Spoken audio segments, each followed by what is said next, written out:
Kamusta sa lahat mga kaibigan? Dito sa Blur Channel, ipapakita ko sa inyo ngayon kung paano gumawa ng texture pack para sa Minecraft.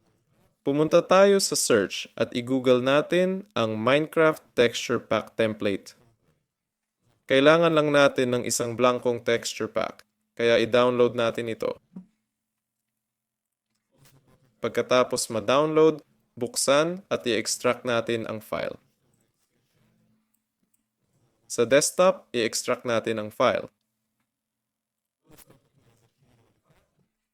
Ang pack ay dapat nasa folder na may pangalang MyPack.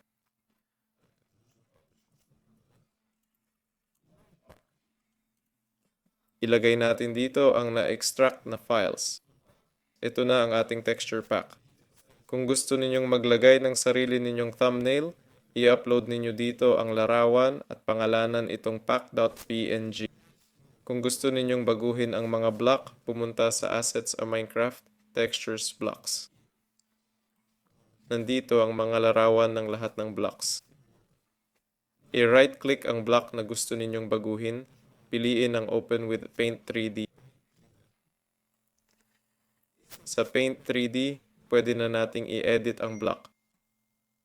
Pagkatapos, i-click ang Save. Yun lang, ako si Waylar, mag-like at mag-subscribe sa channel. Sana masaya ang buhay nyo. Good luck sa lahat at paalam.